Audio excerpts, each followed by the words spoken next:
For years, Liga MX fans have always stated MLS is just a retirement league. Well, I got news for y'all. It is now safe to say that the MLS retirement narrative is dying. The league that used to bully MLS is now getting spanked like a rookie in prison yard soccer. 6 years ago, Mexican clubs completely owned the CONCACAF region, but now they're getting packed up and sent home with coaches stuttering multiple excuses on why their Mexican teams are now losing consistently to MLS teams. So let's be real. Liga MX's king of CONCACAF title is in danger of getting ripped off from their heads. Call it what you want, but Liga MX is officially on a decline. And the proof?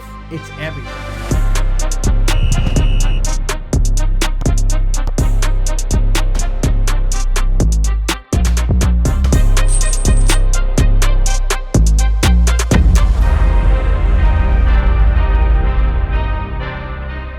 What's up and what's down, Crunch Timer? It's your boy KeevingEee back with another Crunch or Cringe deep dive. As usual, if you loved the video, guess what, beautiful human?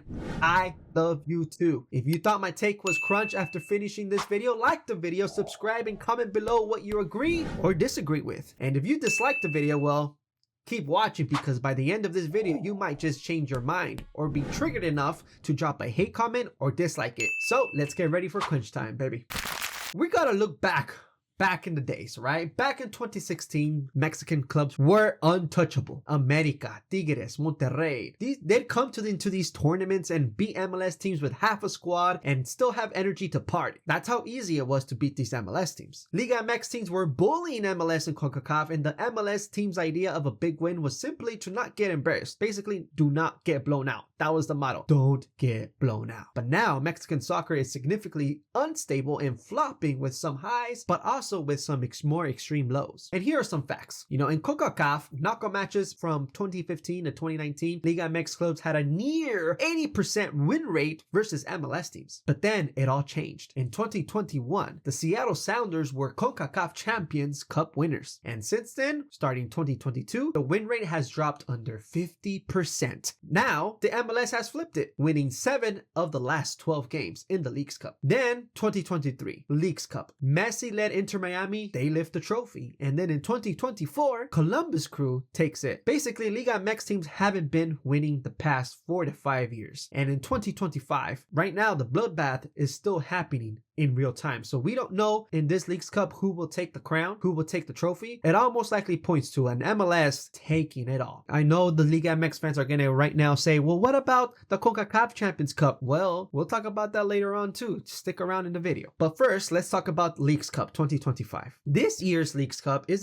they're not just upsets. It's a funeral tour for Liga MX pride. Yeah. The Liga MX pride is taking a major hit. The Mexican media is in chaos. They're left stunned as every episode they seem to talk about another Liga MX giant falling. Every single episode they're arguing about, oh, how did this team get eliminated? Monterrey got eliminated. Pumas get eliminated. You know, Club America got eliminated. And let's go over these big eliminations because we do have to talk about them. You know, the big giant Liga MX clubs, the rich teams, are getting bounced early. One of them is Club America. The other one is Chivas. They got cooked by New York Red Bulls in stoppage time. It was a freaking last minute free kick goal and that ended up eliminating them. Monterrey, they got slapped around by FC Cincinnati 3-2. León eliminated by Columbus Crew in a ruthless fashion. And Pumas, they were eliminated basically by Inter Miami. And that was with Messi not even playing. And Cruz Azul, the last most embarrassing one, they got eliminated all the way to the bottom of the table due to a 7-0 Seattle spanking of the Máquina Azul. But let's be fair though, and let's also admit that the MLS giant teams like the reigning Leagues Cup champs, Columbus, LAFC, Cincinnati, and New York Red Bulls are also gone, meaning no MLS or Liga MX teams have been safe. But with the group phase come and gone, MLS has won 28 games to Liga MX's 26, and to be honest, that's not catching up, that's overtaking. They're winning right now. But there was one game where one team scored 7 goals against the so-called best team in the region, and this is not a loss, this is a career change notice.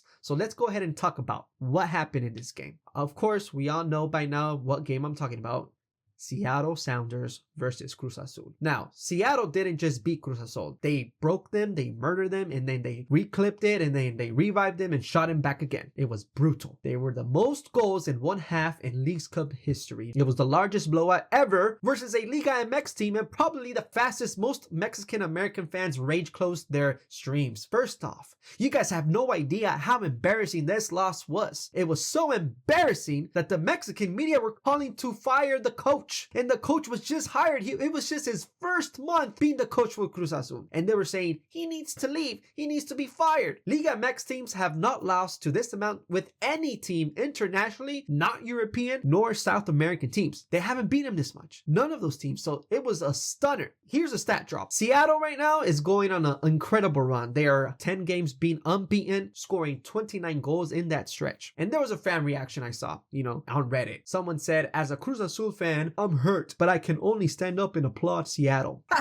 Imagine your rival fans giving the other team a standing ovation. That's how you know you got really cooked, because the other team was like, I give all my credit, I applaud them. Shut the hell up, dude. Come on, bro. If you were a true Cruz Azul fan, you wouldn't be saying dumb shit like that. And here's where we're gonna have to go do a shift, because not only are we gonna have to do a little shift, but there's also a star power shift right now. If you have noticed, since the signing of Messi to the MLS, the league has garnered more attention worldwide. The rest of the world is slowly starting to tune in because of the players MLS is signing on their end. More and more European stars are signing to the MLS, and these are huge signings because just this summer, the signings they made will change the momentum and the league entirely. The first one, the biggest signing they did was Son Heung-min, who is a Premier League icon. He played in Tottenham Spurs. He just won a trophy, and he said, I'm going to MLS. I'm going to the LAFC, and he could have gone anywhere else. He's not a washed player. He's still a world-class player. That's the crazy part. And he could have gone easily to any other team in Europe. He could have gone to another Premier League team. He could have gone to La Liga, and he was still going to get paid enough, and he was still going to be the face of that franchise, because he's still that good. Then you got the second signing of the summer this year. It was Rodrigo de Paul, who is a World Cup winner with Argentina. Now, he's still a young dude, and he's still coming to Messi. Yes, he's going to be the bodyguard of Messi, but let's not distract from the fact that this guy fights to win as well. And now, so there's another third signing this summer, just this summer. I'm not even talking about the rest of the signings. Let's not even talk about the Messi signing. I'm talking about this summer. Thomas Müller, a Bayern Munich legend who's got leadership, vision, and he's not coming here to coast. He signed with Vancouver Whitecaps trying to win. He wants to compete against Son Heung-min, Messi, and other leaders in the MLS teams. He wants to win. He's not just coming to just chill. This isn't like a 40-year-old Pirlo jogging for New York City FC. These guys are in shape, and they're still dangerous, and they're here because MLS can play, MLS can compete, and they can pay,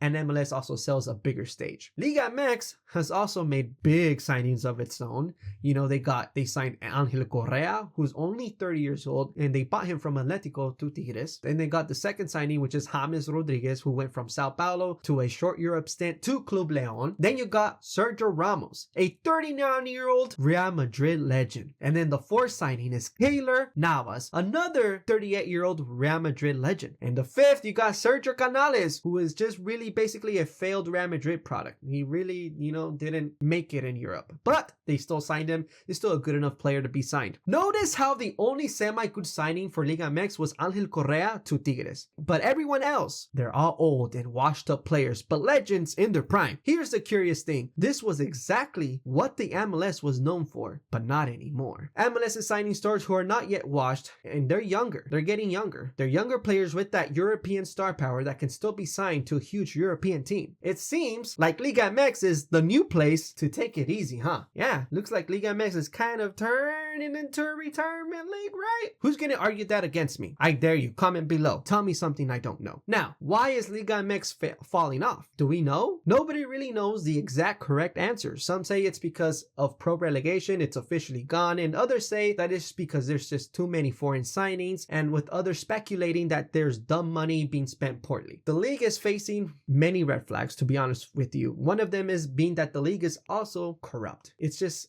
super corrupt. And I think these these may be the reasons, but there's also more that I think are hurting Liga MX. First off, they're relying too much on the same aging stars for too long. Like, it's the same veteran core, same thing, not giving any opportunities to the young players. And their second one is because there's no Messi effect. MLS has marketed it and try to do a global pull. They're just bigger in that aspect. You know, they know that signing Messi was going to bring in more eyes to the league, eyes from Europe, South America. And then third is just the tactical evolution. MLS coaches right now are blending high press European styles with South American creativity. That's basically what they're doing. They're doing a lot of high pressing, telling the players, hey, you guys need to press. It's kind of like tackle football, you know, you be there. And that's kind of like the American theme here. And then also the fourth reason is the financial muscle. MLS clubs can now basically outbid mid-tier European teams for the players that they're trying to buy out in Europe, so they can buy players from Europe and also match or outbid the Liga MX salaries, because Liga MX, you know, they got a lot of money, but MLS also does have a lot of money, and even more than Liga MX. The only thing that they don't have is fans, and if they get fans and more revenue, it's over for Liga MX. So watch out on that. MLS hasn't caught up there yet, but it will. And it's not that Liga MX players are bad or that the league is dying because their player quality is low. It's dying because MLS has figured out how to do it younger, faster, and richer. They're getting out-trained, outpaid, and out-marketed. That's just simply the truth. That's what's going on. That's why Liga MX is taking a little bit of a... Ooh, they're falling.